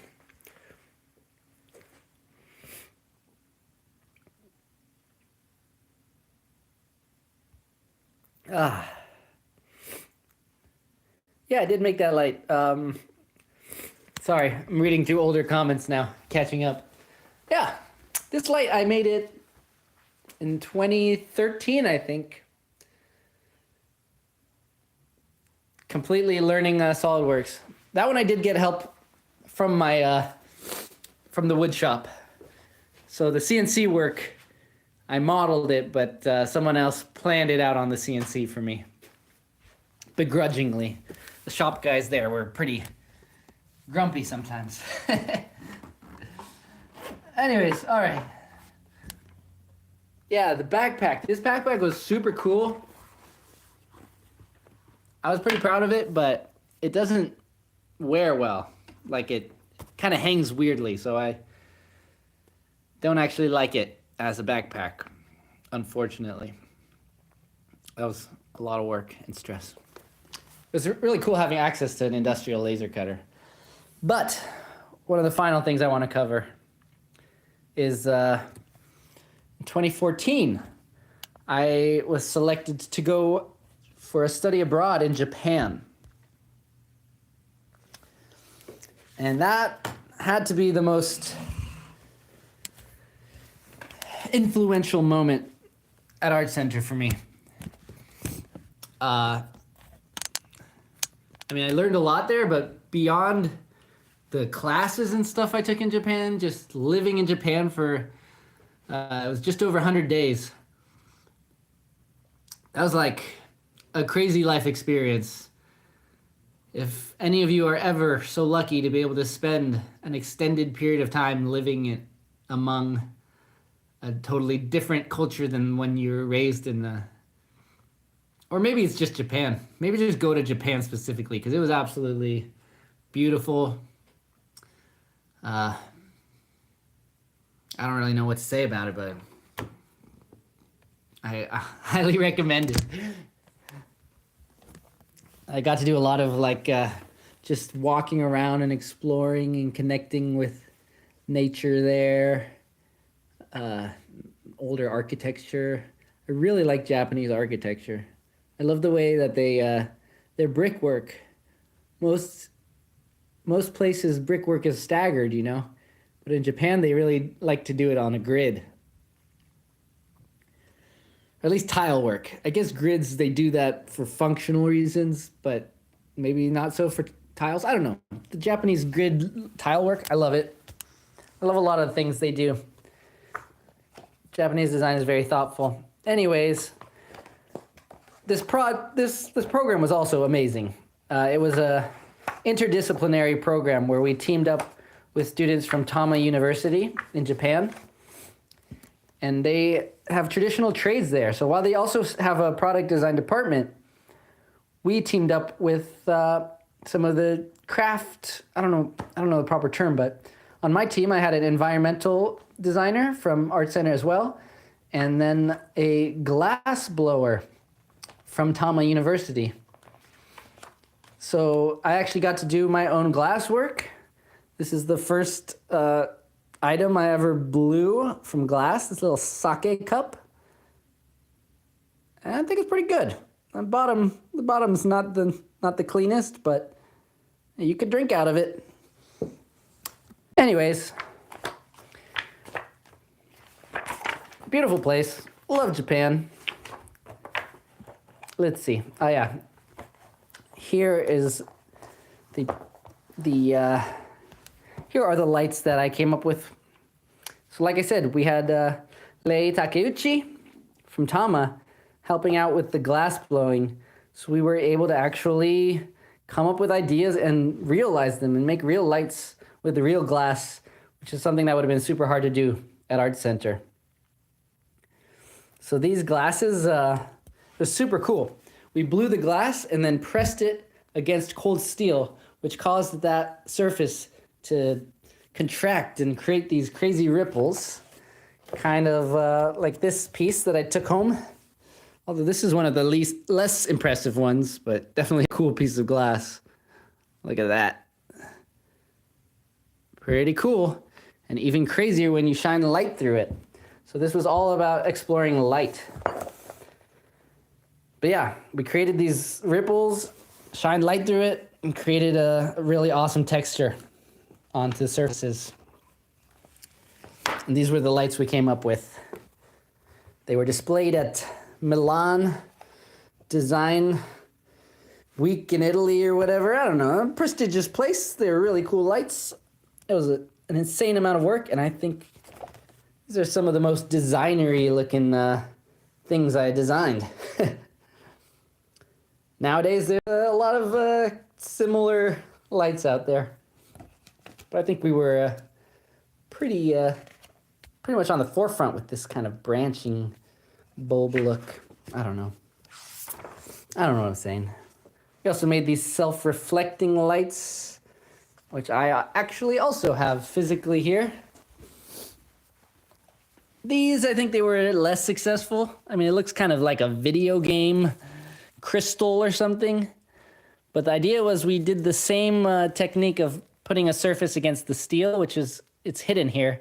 But this top surface between the light and the glass is all rippled. And then we sandblasted this.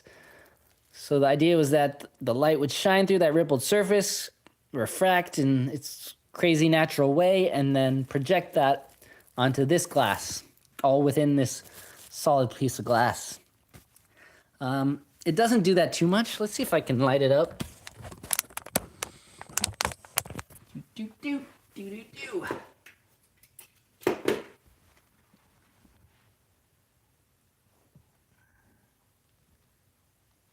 Wrong way. Sorry, I'm just trying to hot wire this thing right now. Gotta find out my positive and negative. There we go. Cool. I haven't lit these up since 2014, so, and they were shipped from Japan. Impressive that they work. Just kidding. They stopped working. I think I just burnt it out. Maybe I shouldn't have put 6 volts through there. Maybe it was a 3-volt light.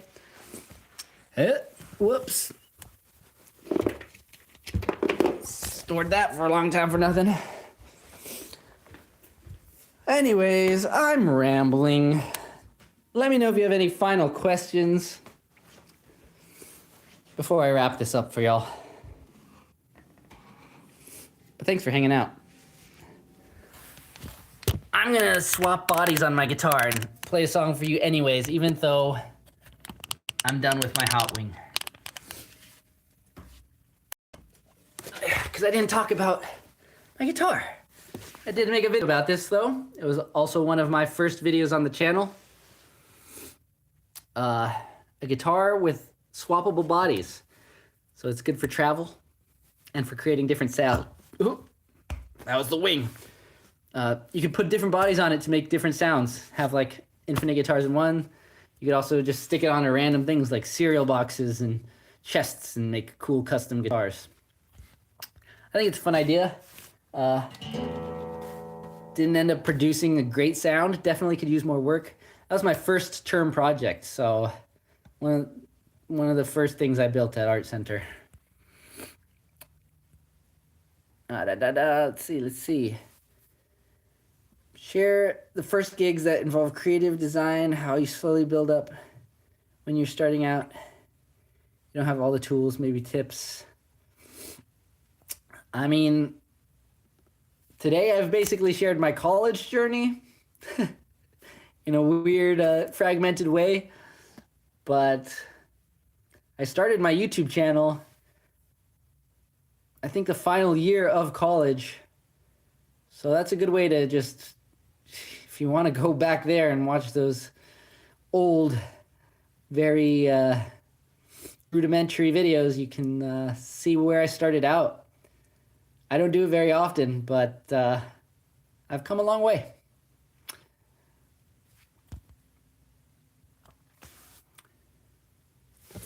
All right.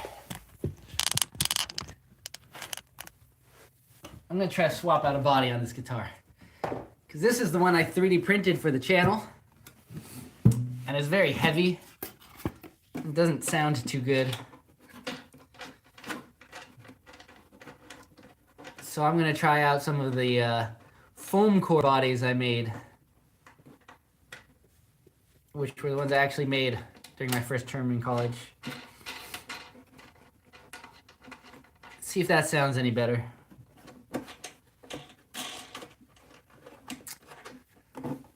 So yeah, check this out.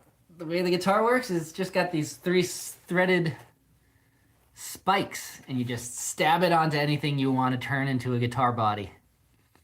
That was the idea. So this was my fanciest one that I made out of foam core. And you just pop it on. You do need to be able to access it from the back, which maybe is another thing that could be done better. It'd be cool if it had some kind of, I don't know, some kind of mechanism to thread it on from the front, or a way that it clips itself into place. I think even now that would be a design challenge for me to figure out how to do that.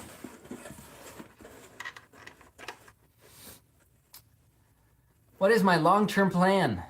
Do I think this is sustainable? Well, I sure can't eat chicken that hot ever again. So that's not sustainable. I hope to partner up with some more business-oriented people at some point.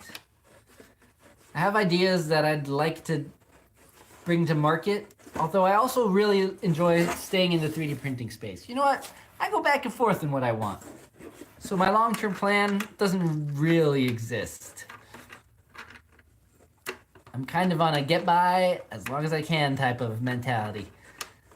But I think 3D printing is only going to keep growing, become more and more mainstream. As popular as it is, and as normal as it seems to a lot of us watching this channel, probably, for most people it's still like some crazy, weird, futuristic thing. And when everyone can 3D print, it'll be cool to have a whole catalog of things that can be 3D printed. I like making finished products that can come off of an FDM printer, which I think I've accomplished every now and then. With Tippy Tree, with my new game, Scubits. I think those are pretty successful 3D printed items. Tippy Tree actually was something I developed in college as well. Just took a long time to bring it to market.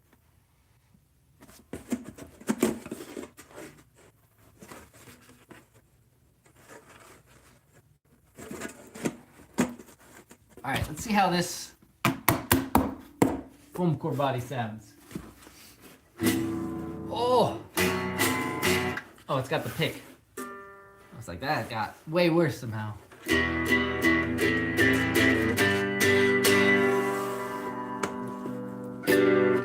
Yeah, I need to when I press this down, it makes better contact and gets way louder. So I think the fact that the 3 screws are here and there's nothing down here, that was a problem. I probably should have done like 1, 2, 3 or something like that.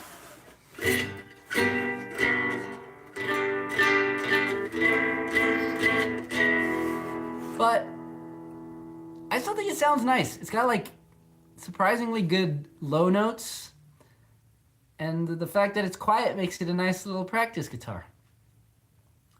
Anyways,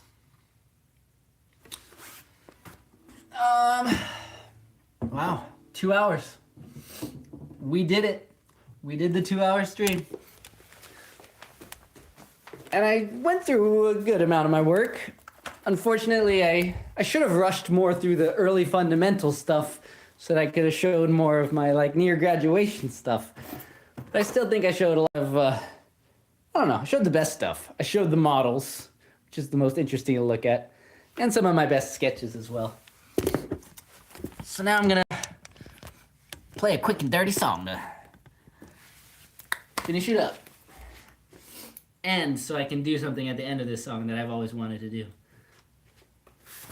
See if you can guess. Need a wide angle for it. Sorry, it's quiet, but still gonna try to play a loud song.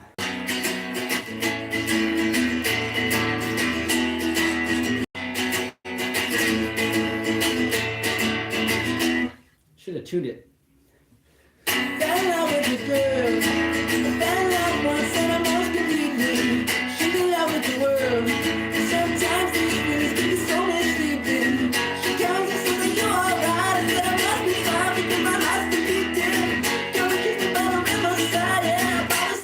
Don't consider it cheating now. Yeah, what you good? Yeah, what you good? And the eyes for people. Can't get away from this girl. I see my pain in my eyes, need to have a meeting. Yeah. It's live. What are you gonna do?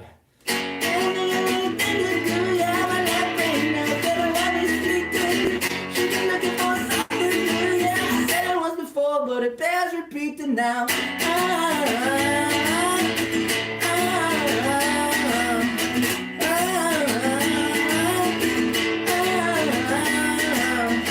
Can't think of anything to do. Yeah, my left ain't no that I've been speaking. She been looking for something new. Yeah, I said I was before, but it bears repeating now.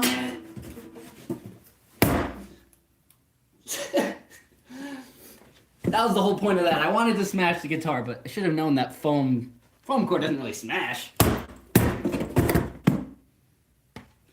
Ah! All right. Y'all have a good day. I'm just gonna finish it like that. Just like that.